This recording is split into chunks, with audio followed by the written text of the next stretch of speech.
Alright, while I'm taking a break waiting on my next arrows, I want to talk to you a minute about what I think the importance of, or the lack of skill that's lost in archery. No matter the shooting style or the aiming method, there's something to be said about picking a spot. And I don't care if you shoot instinctive, I don't care if you shoot gap, I don't care if you string walk, I don't care what aiming method you choose to use. If you don't have a specific spot on that animal or that target to shoot, you're aiming at an object. And they always say, you know, the cliche, aim small, miss small, but it's very, very true. I find that I am very accurate when it comes to shooting at spot targets, or a Reinhardt 18-1 with the yellow spots or bullseyes, or that Reinhardt throw ball right there that has the dots on it, like that. And I find myself, I'm very accurate when I start aiming at those type of things. And it comes down to, I think, a mental thing of, there's already a spot on there, I don't have to choose one, and my eye's already drawn to it because it's a bright color. I find that my groups on solid objects tend to spread a little bit if I don't choose to pick a spot before I draw my bow. If I try to do it at full draw, it's not as accurate because I've already picked the tip out of the arrow as what I'm looking at, and that's, for me, is less accurate. That's what I did on that first shot right there. I pulled my bow back before I ever picked a spot that I wanted to hit on that deer. You seen what happened. The second arrow, I picked the spot prior to drawing, and then you see what happened there. You know, there's no magical bow, there's no magical arrow setup, there's no magical tab. The building block and the basis of a good shot is form and proper mental control, and whatever that means for you. For me, it means pick a spot prior to drawing. It means focus on that spot more than I do the arrow tip, and it means once I get the spot picked out in the feel or the back tension, whatever I need, I let subconscious take over, and I run my shot. And you do that however that means for you. There's probably 14 million different ways to run a shot in someone's head, and they can all be accurate if you do it the same way consistently over and over. So, you know, I'm not Superman. I make bad shots, make them all the time. I mitigate them as best as I can, and we just go from there. That's why from here till September 29th, the majority of my practice is going to be from up here in this tree. Set up just like I am. I'm going to have my camera up here, practice with it, putting it up, you know, silently. You know, hanging a camera and stuff like that can be a lot more difficult than one may think in the dark. So just practice how you're going to hunt. I mean, closer to season, I'll start putting on my face mask and all that. But, you know, for right now, I'm in my harness. I got wrist slapped on that by a bunch of people, but they're correct. Wear your harness while you're up here. And just don't get too wrapped up in it all. Still have fun. If you lose the fun in archery, if you lose fun in anything, really, you're not going to stick with it. You're not going to do it. So I'll turn the camera around here, and we'll take another shot. See what we do with it.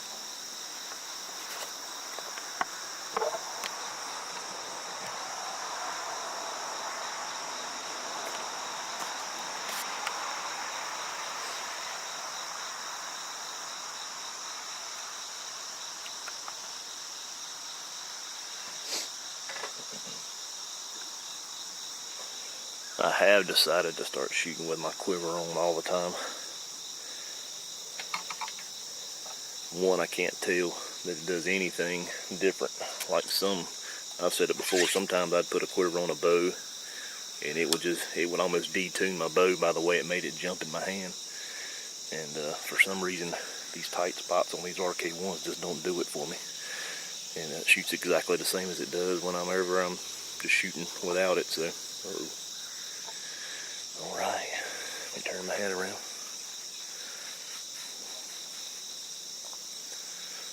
Alright, if you can see, I'm going to pick that spot.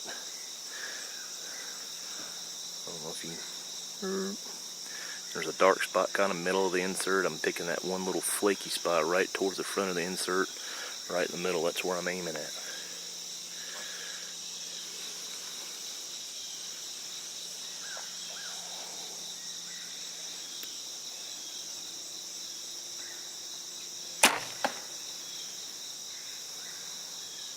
And I'm about an inch back from it, which is a really good shot though. Let me hang my bow up.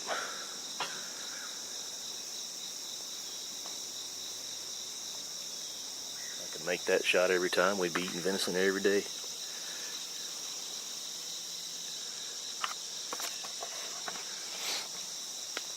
So I'll take that shot and I'll sit down for a minute, get cold again, think about the shot I just shot and what I was thinking while I was doing it. Look at the results. You know, the results of a shot are the last thing we want to think about while we're staring down an animal or a 3D target or a field target or whatever the case may be. You know, the end results will get us in trouble because it'll cloud, it'll, you know, present target panic with some people. If you can figure out how to mentally control every aspect of the shot, that's what I like about Joel and the way he teaches. You know, he teaches, you know, from the brain back and not from the bow to the brain. You know, when we go to tuning bows and stuff like that, I see a lot of people making the mistake of tuning a bow for the arrow that they want to shoot. Now, I always tune the arrow for the bow that I'm shooting. I think a bow will shoot a certain arrow, a certain setup the best. You know, I had a guy on my YouTube channel last night just trying to talk me into just to throw in a 100 grain insert in my arrow just to try it. For no other reason than just because he thought FOC was better. I like my arrows to fly. Not saying you can't get a extreme FOC arrow to fly, but I had never done it, and I don't really care to. I mean, I think I have enough front and center right now as it is, but you know, don't get wrapped up in all the little things that don't really matter when it comes to hunting or to shooting or to, you know, competing or anything like that. You know, I think that hurts us more than anything is, you know, just overthinking every little aspect of it. You know, and when really the only aspects you need to really be thinking about is each part of the shot and getting that done. And I like how Joel explains all the sciences behind what we do and why we do it. And he uses words I can't hardly pronounce, but it's helped tremendously. So if you're having problems in your shot, or you're having problems with target panic, you know, go to Shot IQ. Get up with Joel. I'm telling you, it'll help you. You don't necessarily have to shoot triggers. You don't necessarily have to shoot clickers. You know, there's some people out there like John Dimmer, man. He can rock and roll with, you know, just a bow and a string and executing a shot normal. I can't. I've tried it. And with a trigger added to my shot process, I have all the confidence in the world with any bow in any scenario. So almost been 2 or 3 minutes. Let's turn it back around and shoot another arrow. It's kind of hard to wait in between arrows. I don't want to shoot so much.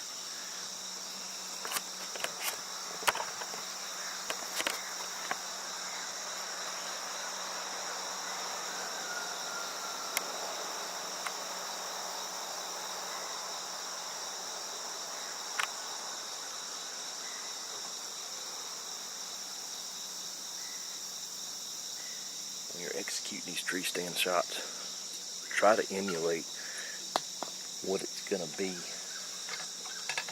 Drawing your bow off your bow hanger really slow. Make your moves methodical and really planned out and thought out. Try to stand in an uncomfortable position, just like as if you were going to be in a tree stand, because you know, if we're really truthful with ourselves, that we're not always in a target type stance when we're hunting. So bend over, cant your bow some, just get in a position that you're not normally in, And I'm kind of scared of heights a little bit. Well, not really scared, but I respect the heck out of them.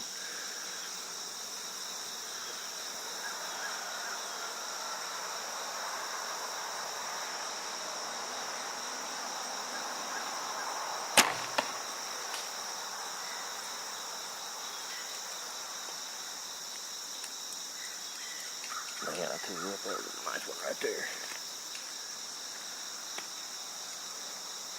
Hang my bow back up.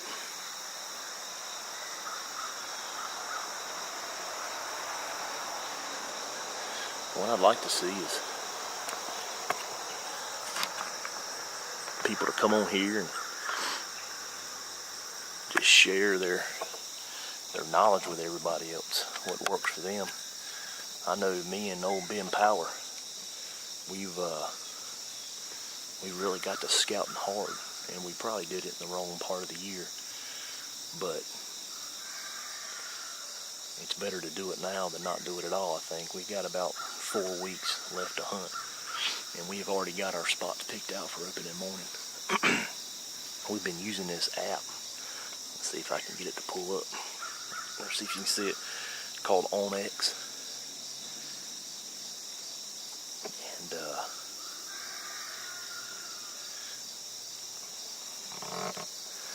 and it looks like this right here. You can show tracks where you've walked, and that the highlights the public land, so you can take that and turn it down.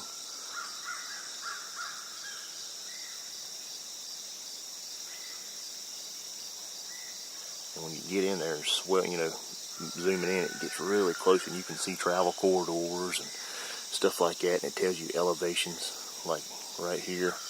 These lines here show an elevation change. Really, really neat app. Lets you mark stand locations. You can name them stand location. You can name them trailhead.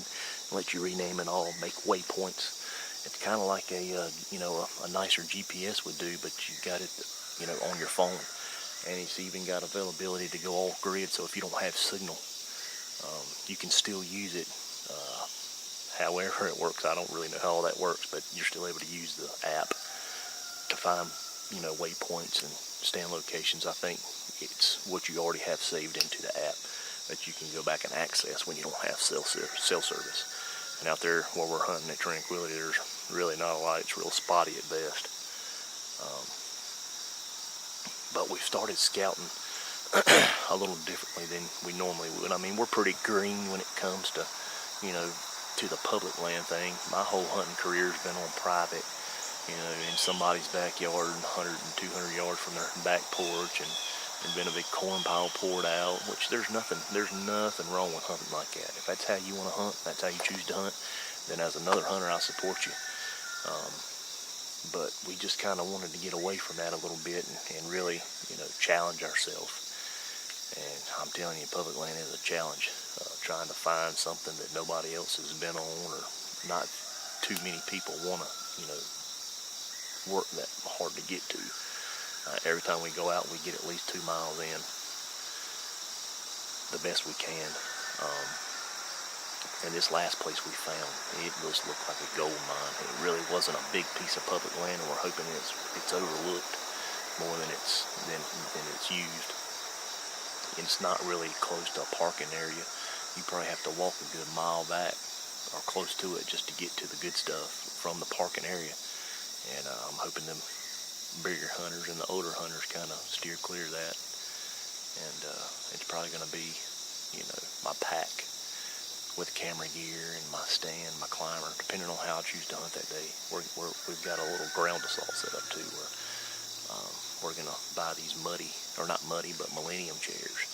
They got detachable legs. They only weigh 7 pounds. And we're going to do a lot of natural brushing and blinds off trails. And I really want to try to shoot one off the ground this year. But my first open in the morning is going to be climber off this beat down deer trail. And buck crap up and down it, old scrapes. So, or last year's scrapes rather. So I'm just hoping it's going to be a good productive thing. I got a goal for 130-inch buck, and in Ohio, I think that's pretty achievable.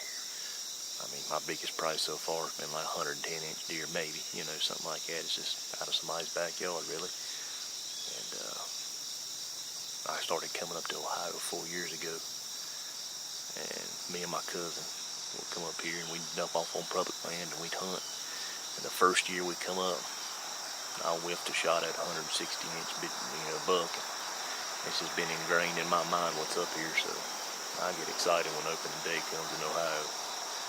So let's shoot another arrow.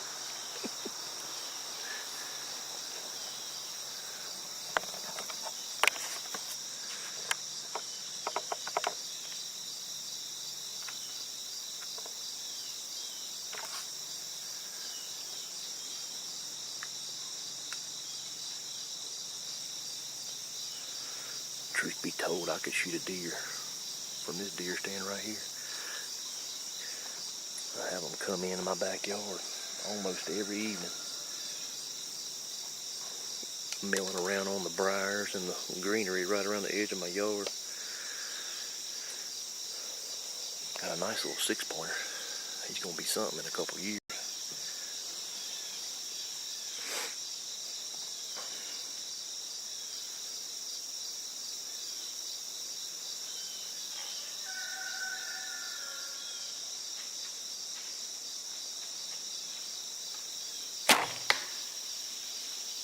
A little high right there, but with a shot angle, it's going to go right down through the top of them lungs.